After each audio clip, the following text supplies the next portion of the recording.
ہمارے یہاں مسجد میں 7:30 بجے عید کا خطاب ہوگا، اور میں انشاءاللہ یہ خطاب کروں گا جو آن لائن ہوگا،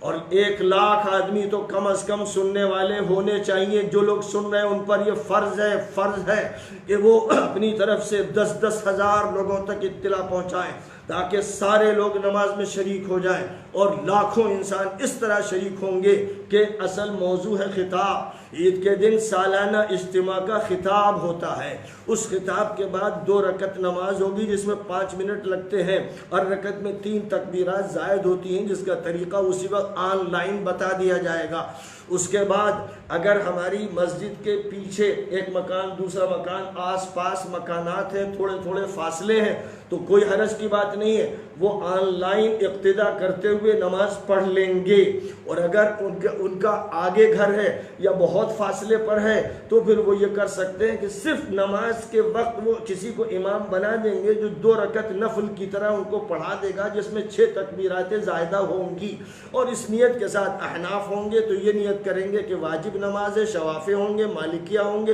حنبلی ہوں گے تو یوں سوچیں گے کہ سنت نماز، ان کے ہاں یہ نماز سنت ہے اور احناف کے ہاں واجب ہے، اس سے کوئی فرق نہیں پڑتا، لیکن نماز کو ادا کیا جائے تو وہ اتنی دیر نماز ادا کریں گے جتنی دیر میں ہمارے یہاں نماز ادا ہوگی۔ پھر اس کے بعد خطاب ہوگا عید کا عربی زبان میں، اور جب وہ عربی زبان کا خطاب ہوگا تو وہ بھی آن لائن وہ سنیں گے، اس میں شریک رہیں گے۔ اس کا پھر نتیجہ یہ ہوگا کہ لاکھوں انسان ایک جگہ سے جڑ کر آن لائن سسٹم پر، جو اللہ کا عطیہ ہے کہ اللہ نے آج اسی کے ذریعے ہمیں یہ موقع دیا کہ ہم آپ سے بات کر رہے ہیں، ورنہ ظاہر ہے کہ چند لوگوں سے بات ہوتی تھی، لیکن آج اللہ نے فضا کو ہمارے لیے مسخر کر دیا ہے، اور اللہ تعالیٰ نے ہمیں وہ راستہ سمجھایا کہ ہم گھر بیٹھ کر ہزاروں لاکھوں انسانوں تک اپنی بات پہنچا رہے ہیں۔ تو یہ بات بالخصوص عید کے دن ہوگی، عید کے دن یہ بات ہوگی،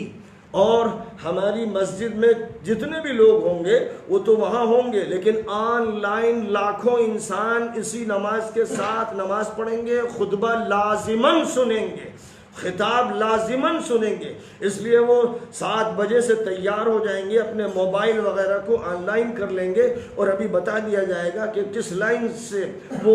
خطبے کو سنیں گے، کون سا طریقہ کار ہوگا، اس کے بارے میں بھی تفصیلات بتا دی جائیں گی۔ تو اس طرح سے وہ گویا عید گھر بیٹھے ہوئے اجتماعی طور پر پڑھ رہے ہوں گے، اور بس جہاں پر وہ اقتداء کر سکتے ہیں اس کے بارے میں بھی مسئلہ سمجھا دوں۔ جو قطعی طور پر صف کا طریقہ ہے، وہ آپ کو معلوم ہو گیا کہ نبی ذرا سے خلا کو برداشت نہیں کرتے تھے، اور یہ فرماتے تھے کہ شیطان داخل ہو جاتا ہے، بالکل مل کر کھڑے ہو، اس کی تاکید فرماتے تھے۔ لیکن دوسری طرف صفوں کے بارے میں جو سہولت شریعت میں دی گئی ہے اس کے بارے میں سنیے۔ حضرت امام حسن بصری زبردست جلیل القدر تابعی ہیں، اور 20 صحابہ کرام کو دیکھا اور ملاقاتیں ہیں۔ وہ یہ فرماتے ہیں کہ اگر تمہارے درمیان اور امام کے درمیان بیچ میں کوئی نہر ہو تب بھی نماز درست ہے۔ دریا گومتی ہے مثلا، یا کوئی اور دریا ہے، امام صاحب اس ساحل پر نماز پڑھ رہے ہیں اور آپ اس ساحل پر نماز پڑھ رہے ہیں، بیچ میں یہ دریا بہہ رہا ہے، تو آپ کی اقتداء درست ہے۔ اور یہ کون کہہ رہا ہے؟ امام حسن بصری، جن کی جلالت شان پر، جن کے علم پر، جن کے تقوی پر پوری امت کا اتفاق ہے۔ حضرت عروہ جو حضرت زبیر کے فرزند ارجمند ہیں، وہ فرماتے ہیں کہ وہ امام کی نماز کی اقتداء ایسے گھر میں بھی کر لیتے تھے جس کے اور مسجد کے درمیان سڑک ہوتی تھی۔ مسجد اور ان کے گھر کے بیچ میں سڑک ہے، اور وہ اپنے گھر میں اقتداء کر رہے ہیں امام کی، تو اس کو درست مانتے تھے۔ نہر، ابھی آپ نے راستہ دیکھا۔ امام مالک جو ائمہ اربعہ میں سے زبردست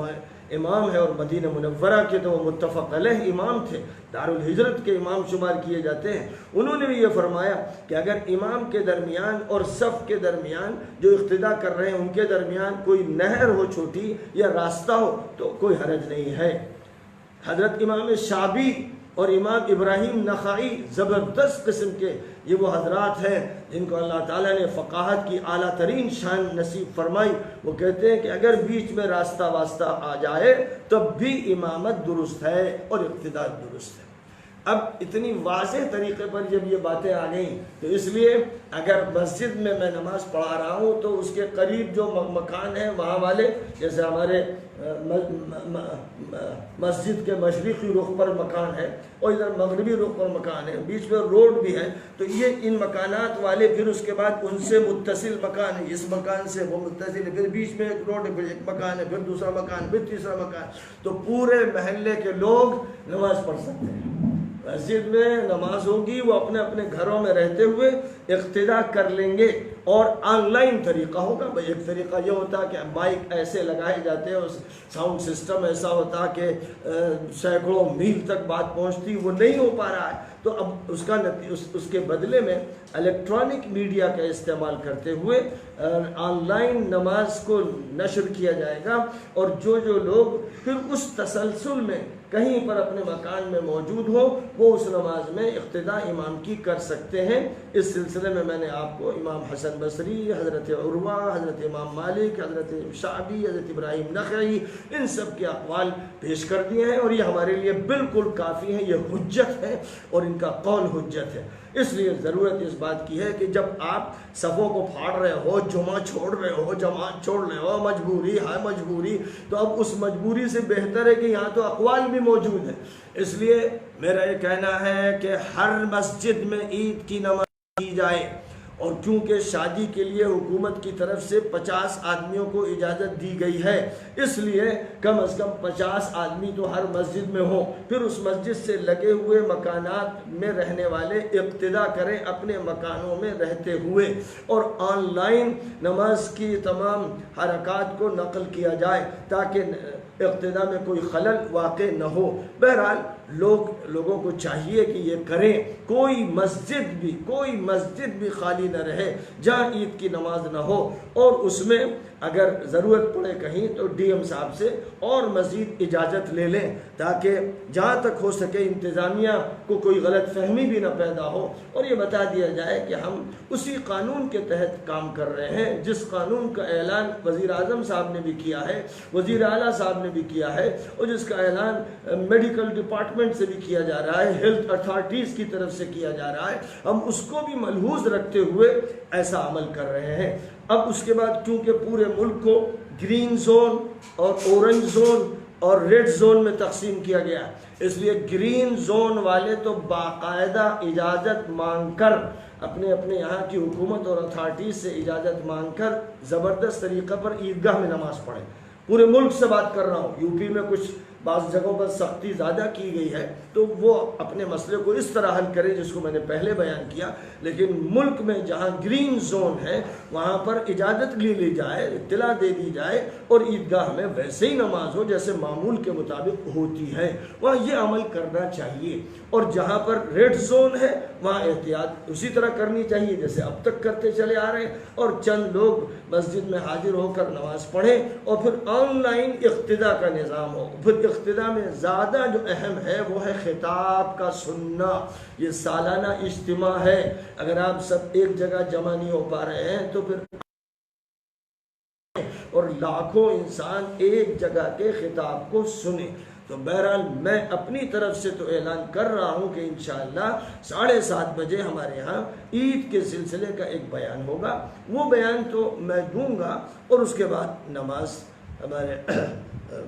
کوئی امام پڑھا دے گا، اور اس کے بعد جو خطاب ہے وہ بھی کسی کے ذمہ کر دیا جائے گا، جو خطبہ عربی میں معمول کے مطابق دیا جاتا ہے۔ لیکن جتنے لوگ سن رہے ہیں ان سے کہہ رہا ہوں، وہ جتنوں تک بات پہنچا سکتے ہیں ان سے کہہ رہا ہوں کہ اس نماز سے وہ جڑ جائیں، اور اس طرح جو اجتماعی نظام ہے ہمارا اور یہ سالانہ اجتماع ہے یہ واقعہ بن جائے، اور صبح سے